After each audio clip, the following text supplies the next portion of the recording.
అందరికీ నమస్కారం. తెలంగాణ రాష్ట్ర రాజకీయాల్లో ఈటెల రాజేందర్ తెలియని వారు ఉండరు. ఎందుకంటే కేసీఆర్ గారు తెలుగుదేశం పార్టీలోంచి బయటకు వచ్చి టీఆర్ఎస్ పార్టీని పెట్టినప్పుడు చేరిన అతి కొద్ది మందిలో ఈటెల రాజేందర్ గారు కూడా ఒకరు. ఈయన వ్యాపారవేత్తగా ఉన్నారు. పౌల్ట్రీ రంగంలో రాణిస్తూ కమ్యూనిస్టు భావజాలాలు ఉన్న వ్యక్తి టీఆర్ఎస్ పార్టీలో చేరి కేసీఆర్ ఫాలోయర్గా తెలంగాణ రాష్ట్రం మొత్తం తిరిగి తెలంగాణ రాష్ట్ర సమితి అభివృద్ధిలో కేసీఆర్ తర్వాత ద్వితీయ స్థానంలో ఉన్న వ్యక్తి ఈ ఈటెల రాజేందర్.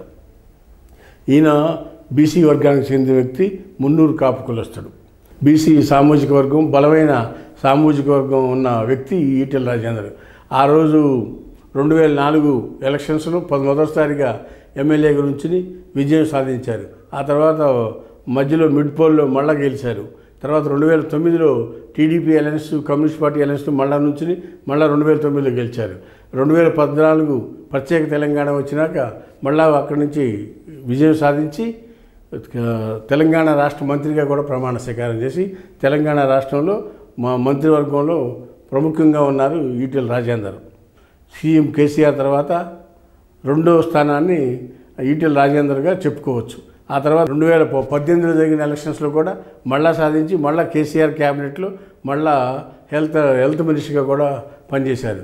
అయితే చివరికి 2018 వచ్చినాడు కేసీఆర్తో డిఫర్ అయిపోయి బయటకు వచ్చి టీఆర్ఎస్ పార్టీకి ఎమ్మెల్యే సభ్యత్వానికి కూడా రాజీనామా చేసి అదే నియోజకవర్గంలో బీజేపీ పార్టీలో చేరి బీజేపీ తరఫున పోటీ చేసి విజయం సాధించారు ఈ ఈటెల రాజేందర్ గారు.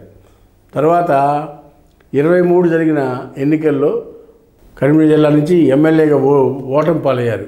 తర్వాత 24 మేలో జరిగిన పార్లమెంట్ ఎలక్షన్లో మల్కాజ్గిరి నుంచి బీజేపీ పార్టీ అభ్యర్థిగా పోటీ చేసి విజయం సాధించి ఇప్పుడు బీజేపీ పార్టీ తరఫున పార్లమెంట్ మెంబర్గా వ్యవహరిస్తున్నారు. ఈయన బీసీ బడుగు బలహీన వర్గాలకి చెందిన వ్యక్తి అవడంతో బీసీ పోలరైజేషన్ చేస్తే తెలంగాణలో బీజేపీ పార్టీకి అధికారం వస్తుందనేది బీజేపీ పెద్దల యొక్క ఆలోచన. దానికి ఎవరికి ఇవ్వాలని ఆలోచిస్తే తెలంగాణ రాష్ట్రం మొత్తం తెలిసిన వ్యక్తి, తెలంగాణ ఉద్యమంలో క్రియాశీలకంగా వ్యవహరించిన వ్యక్తి, 2 సార్లు రాష్ట్ర ఫైనాన్స్ అండ్ హెల్త్ మినిస్టర్గా కూడా పనిచేసిన వ్యక్తి, అన్ని రకాల అర్హతలు ఉన్నాయి, ప్రజెంట్ పార్లమెంట్ మెంబర్గా కూడా ఉన్నారు. కాబట్టి ఈయనకి బీజేపీ అధ్యక్ష బాధ్యతలు అప్పచెప్తే తెలంగాణ రాష్ట్రంలో బీజేపీ పార్టీ రాబోయే ఎన్నికల్లో బీజేపీ పార్టీ అధికారం వస్తాకి బీసీ పోలరైజేషన్ జరిగి తెలంగాణ రాష్ట్రం ఇప్పటి వరకు బీసీలు తెలంగాణకు ముఖ్యమంత్రి అవ్వలేదు కాబట్టి బీసీలు కూడా పోలరైజేషన్ అయ్యి జనాభా ఎక్కువ ఉన్నారు కాబట్టి బీసీలు కూడా రాజకీయ ఆధిపత్యం కావాలి, తెలంగాణ ముఖ్యమంత్రి మేము కావాలి, మా జనాభా ఎక్కువ ఉన్నారు, మాకు అన్ని వనరులు ఉన్నాయి, మేము ముఖ్యమంత్రి కావాలి అని బీసీ పోలరైజేషన్ జరుగుతూ ఉంది.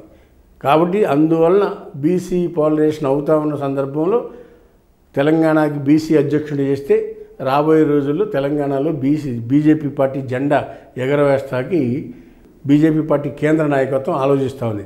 దానికోసం ఈటెల రాజేందర్ అయితే సూటబుల్ పర్సన్ అని ఈటెల రాజేందర్ని సెలెక్ట్ చేసినట్టుగా మనకు తెలుస్తూ ఉంది. అది కాకుండా మొన్న 2-3 రోజుల క్రితమే ఈటెల రాజేందర్ ఫ్యామిలీ మొత్తం వెళ్ళి మోడీ గారిని కలిసి కూడా వచ్చిన దాఖలా కనపడతా ఉంది. రాబోయే రోజుల్లో ఈటెల రాజేందర్ నాయకత్వంలో బీజేపీ పార్టీ తెలంగాణలో 3 పువ్వులు 6 కాయలుగా వర్ధిల్లుతుందని బీజేపీ శ్రేణులు ముచ్చటించుకుంటూ ఉన్నారని మనం తెలియపరుస్తూ ఉన్నాం. హాయ్ ఫ్రెండ్స్, మా ఫ్యూచర్ టుడే ఛానల్ చూస్తున్నందుకు చాలా థ్యాంక్స్. మరిన్ని లేటెస్ట్ వీడియోస్ కోసం వెంటనే సబ్స్క్రైబ్ చేయండి. అలాగే ఈ బెల్ ని కూడా రింగ్ చేసేయండి. మా లేటెస్ట్ వీడియోస్ నోటిఫికేషన్స్ అన్నీ మీ మొబైల్లో వస్తాయి. మా వీడియోస్ మీకు నచ్చితే లైక్ చేయండి, షేర్ చేయండి, నచ్చకపోతే కామెంట్ చేయండి.